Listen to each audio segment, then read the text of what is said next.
하지 않았는데 페이스북으로는 이제 여러 가지 또 얘기를 남기고 있습니다. 최근에 또 아프다. 나 진짜 많이 아프다. 이 참 얘기를 했습니다. 그렇다. 2대1. 예. 페북에 2대1, 3대1 구도다. 이거 흠씬 두드려 맞으면 많이 아프다. 근데 이거 엄살 작전이에요? 아니면 진짜 아플 만한 거예요? 아플 것 같기도 한데요. 어, 작년이랑 상황이 너무 달라져서. 근데 네. 뭐 그거 정치인이 책임 정치 아니겠습니까? 음. 책임 윤리 아니겠어요? 음. 본인이 다 한 게 다 돌아오는 거라고 봅니다. 음. 그래서 이제 이 사실 구도를 또 우리가 살펴봐야 되잖아요. 여론조사 네. 결과가 또 지금 현재까지 또 많이 나오고 있기 때문에 네. 김정은 기자가 어제 이제 노가다를 좀 했습니다. 네, 여론조사 노가다 종합 표현 분석을 괜찮나요? 해봤죠? 종합 분석을 해봤죠? 네. 아, 이거 하는데 화면 바꿔주실래요? 아우 너무 작아. 어, 간해수공업 들어간 거예요? 오늘도? 이따 내 거 봐봐 어떻게 야. 하는지. 아이씨. 이 정도면 보이시죠? 이 정도면 보이세요? 어떠세요? 댓글이 안 보여서. 이거 자, 그러니까 본론으로 들어갑시다. 지난해 여론조사가 음. 전당대회를 앞두고 27개가 나왔는데요. 아, 그거를 다 보고요. 이번 음. 전대는 현재까지 9개가 나왔습니다. 네. 그래서 그 여론조사를 지난해 여론조사들을 살펴보는 거예요. 그래서 최종 결과가 이미 있잖아요. 그러면은 각 핵심 집단별로 음. 뭐 민주당 지지층도 있을 것이고 국민의힘 지지층도 있을 것이고 뭐 50대, 60대 남성, 여성, 뭐 호남, 뭐 충청, 서울 이렇게 해서 어떤 지역의 어떤 집단이 가장 그 표심과 가까웠나를 네. 살펴보는 거예요. 이걸 살펴보는 이유는 지금 여론조사가 나왔을 때 어떤 여론조사의 어떤 부분을 집중적으로 봐야 지금의 판세를 가늠해 볼 수 있을까를 따져보는 겁니다. 그래서 ARS가 전화면접보다 더 결과치에 근접했고요. 아, 집단으로 보자면 민주당 지지층 그리고 진보층 호남 이 실제 결과와 굉장히 가까운 결과가 나왔습니다. 네. 그래서 이런 방식을 기반으로 해서 현재까지 나온 9개 여론조사를 시뮬레이션을 돌려보면 현재까지 나온 여론조사로는 김민석이 48.3이고요. 정청래가 31.7, 송영길이 20이 나옵니다. 아, 여기 결론이고 네. 거의 그러면 1, 2위 간 격차가 10%포인트 이상 나는 거죠. 한 차이가 16, 나는 거네요. 16 정도 나는 거죠. 16% 지금 포인트 현재로서. 정도? 근데 이게 정말 거의 기가 막히게 맞을 수도 있다는 생각도 들어요. 왜냐하면 지난해 여론조사 결과를 보면은 네. 정말 기가 막히게 왔더라고요. 아니, 그러면 이걸로는 1차 투표에서 과반이 안 나올 수 있는 거예요. 그쵸? 네, 그쵸. 어. 그래서 이제 지난해 여론조사예요, 이게. 네. 보이세요? 이게 지난해 전체 여론조사 결과입니다. 그럼 전체로 보면 사실 너무 헷갈려서 이게 잘 구분하기가 어렵고 이제 민주당 지지층으로 보면은 이렇게 쭉 나옵니다. 이런 결과들이. 그럼 보면은 정청래 대표는 최종 결과가 이랬어요.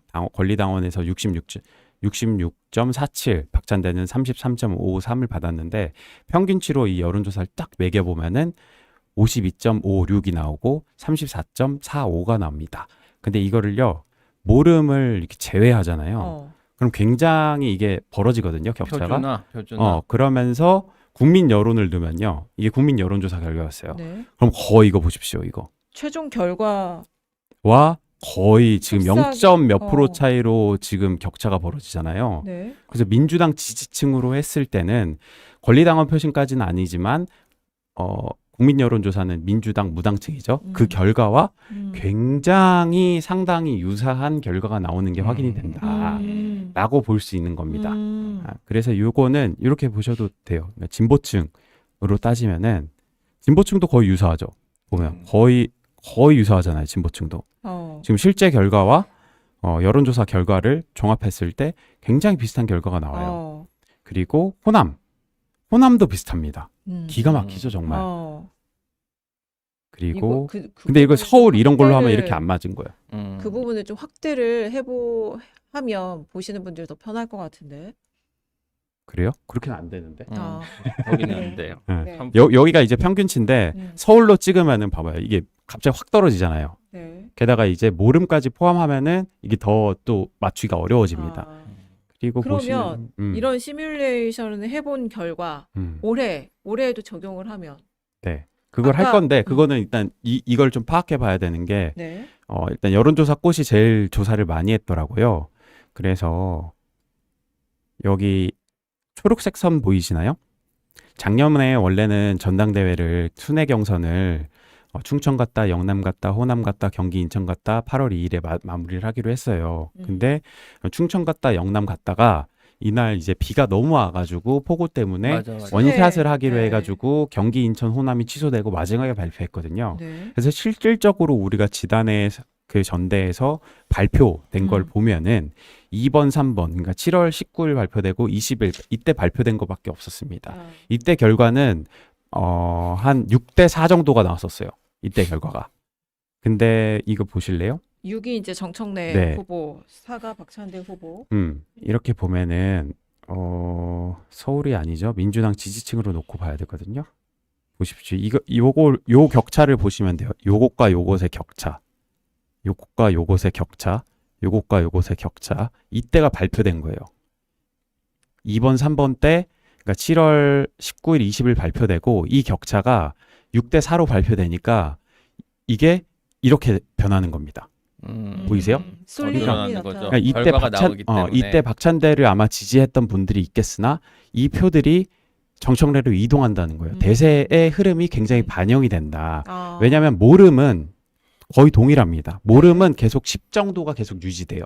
이런 걸 보면 어느 정도 민주당 지지층은 초반부터 누굴 찍겠다 마음 먹고 있다가 결과가 나오면은 대세가 형성됐을 때 그 사람한테 쭉 밀어주는 성향이 있다. 그래서 2번, 3번 이때 충청하고 영남에서 정청래가 6으로 대세를 형성하니까 바로 그 기세가 이렇게 반영이 된다. 아, 그래서 그럼 63까지 순회경선- 올랐잖아요. 이때.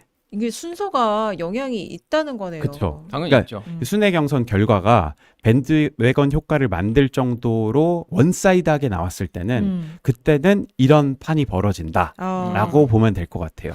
아니, 지금 이제 순회경선 전준위에서 정한 걸 보면 이제 7월 1일부터 주말마다 시작을 하는데 첫 번째가 이제 충남, 충북, 대전, 세종이고 그다음에 울산, 부산, 경남이고 네, 부울경 갔다가 이렇게 그다음에 가는 제주, 거죠. 인천, 그다음에 강원, 대구, 경북, 그다음에 전북, 광주, 전남, 그다음에 네. 이제 경기, 서울하고 마지막에 대전에서 이제 발표만 하는 거죠. 네. 전당대회를 열어서. 네. 근데 이제 이런 이번에는 순서예요. 원래는 주말에 한 번에 모았다가 발표하기로 했는데 이제는 토요일 발표, 일요일 발표, 토요일 발표, 일요일 발표, 토요일 발표, 일요일 발표 이렇게 네. 3주에 걸쳐서 토요일, 그 토요일, 결과가 토요일. 계속 누적돼서 발표가 됩니다. 네.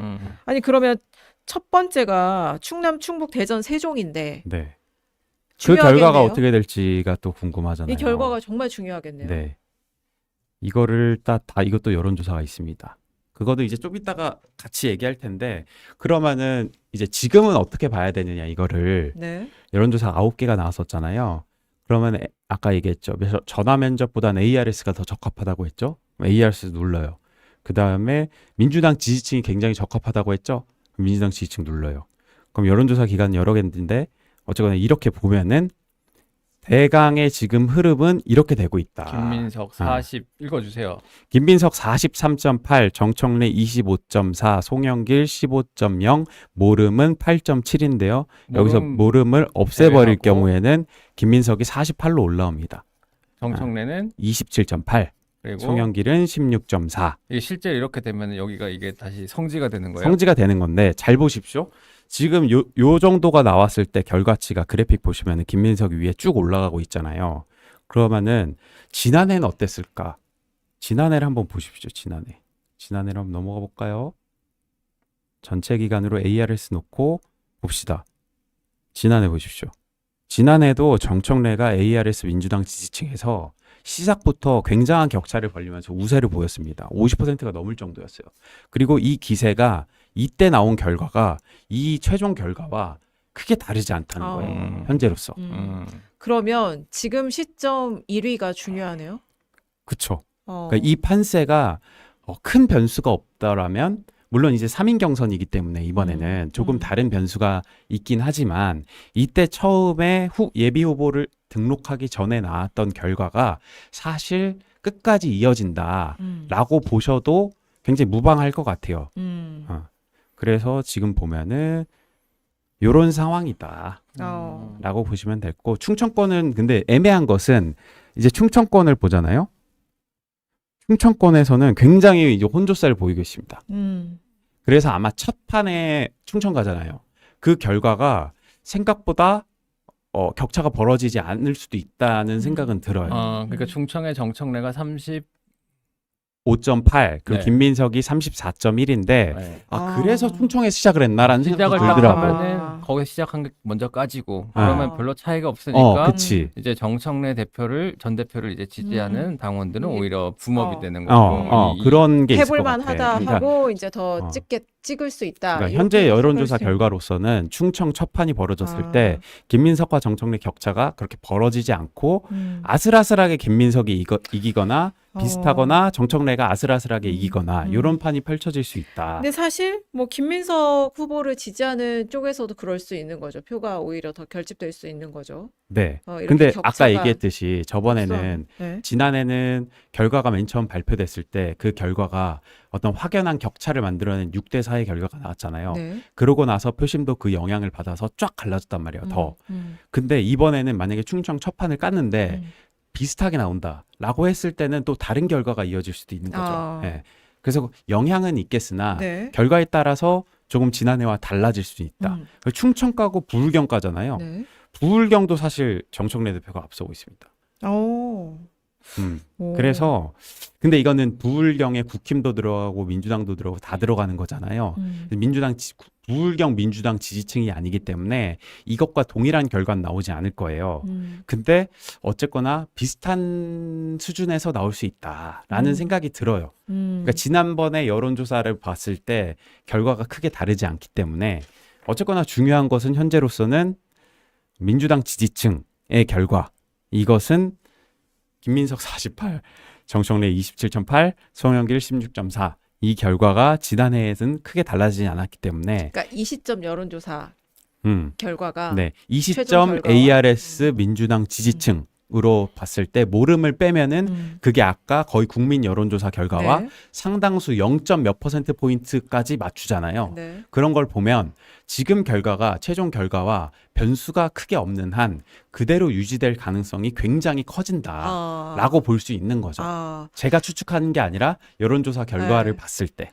근데 지금 그러면 3위를 누가 하느냐도 정말 중요하겠네. 1차 개표를 했을 때. 네. 근데 이 결과로만 따지면 김민석 48, 정청래 네. 28.8, 송영길 16.4잖아요. 하면 근데 송영길의 16.4를 깔 거 아니에요. 네, 그렇죠. 그러면은 거기서 김민석이 2%포인트만 나와도 당대표가 되는 음, 거라서 상식적으로 봤을 땐 송영길 표의 절반은 김민석한테 간다고 보면은 김민석이 사실 이대로면 당대표가 되는 거죠. 그러니까 그냥 여론조사 현재 결과대로. 여론조사에 적용을 대입을 해보면 이제 그렇다는 거고. 네. 근데 앞으로 어떻게 될지는 모르는 겁니다, 물론. 네. 근데 이렇게 이제 분석을 해보니 그래서 이제 이거 너무 불리하다 해서 정청래 그랬을 수도 있죠. 의원 쪽에서 그렇게 네. 당원당규 위반이다 이랬을 수도 있겠네요. 네, 이게 내용이 굉장히 많지만 네. 조금씩 제가 밝히겠습니다. 업데이트를 해가면서 호남에서 먼저 시작하면은 그러면은 끝날 수도 있어요. 그러니까 송영길 대표가 2등으로 올라가고 막 이런 결과가 만약에 호남에서 나왔다. 그치. 그러면 정청래 대표는 그냥 굳이 시작을 할 필요도 없는 그런 상황이 될 수도 있다라는 거잖아요. 그렇지, 맞지. 진짜 결과 밴드웨건 효과가 엄청 어. 세게 작용하겠지 그때는. 왜냐면 지금 호남은 호남으로 다시 호남이 몇이었죠 지금? 호남은 42대 27 이렇게 나오거든요. 그러니까 이 결과가 나왔을 때는 사람들이 송영길도 안 찍고 정청래도 안 찍고 김민석을 몰아주는 표가 더 많이 생길 가능성이 있겠죠.